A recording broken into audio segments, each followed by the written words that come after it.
김영삼 정부 때 한보 사태 수사를 밀어붙이던 심재륜 대검 중수부장실로 전화가 걸려옵니다. 여직원이 술 취한 사람이 전화를 바꾸라고 한다고 해서 받아보니 김용태 청와대 비서실장이었습니다. 그는 몇 마디 하소연하다가 외쳤다고 합니다. 지금 각하가 울고 있어요. 아들 현철 씨 구속이 임박했다는 얘기를 전해들은 대통령의 심정이 얼마나 참담했는지 짐작할 만한 일화입니다. 김영삼 대통령은 당선 직후 처남이 교사단체 회장이 되자 물러나라고 했습니다. 몇 차례 나누어 친인척 200여 명에게 청와대 설렁탕을 대접하며 비리를 저지르면 감옥에 보내겠다고 공언도 했습니다. 그러나 정작 아들이 그렇게 될 줄은 몰랐던 듯합니다. 김대중 대통령도 대통령 주변 문제를 국민이 걱정하는 것을 잘 알고 있다며 친인척 비리 방지 법안 3가지를 마련했다고 했죠. 하지만 결국 국민에게 고개를 숙여야만 했습니다.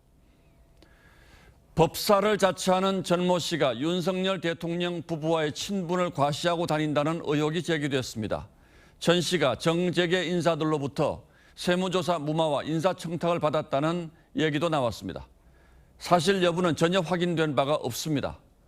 대통령실도 필요하다고 판단되면 사실관계를 확인해 조치하겠다고 밝혔습니다만 사실 여부와는 관계없이 뭔가 불안한 느낌을 떨치기 어렵습니다. 그 불안한 느낌은 이런 이유였습니다.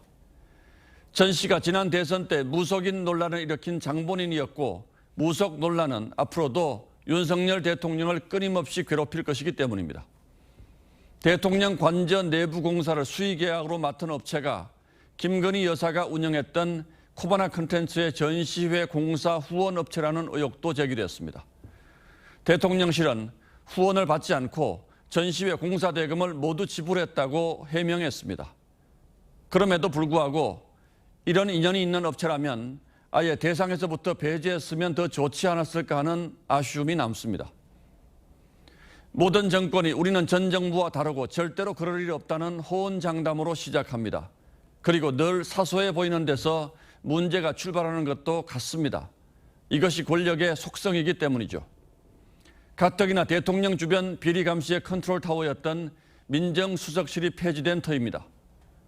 문재인 정부 5년 내내 비워뒀던 특별감찰관이 임명될 거란 기대가 컸습니다만 웬일인지 새 정부도 가타부타 말도 없이 임명 절차에 손을 놓고 있습니다.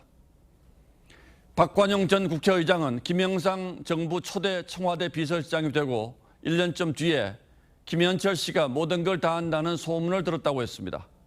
하지만 대통령 측근들이 극구 말려서 곧바로 보고하지 못했다고 수뢰한 바 있습니다.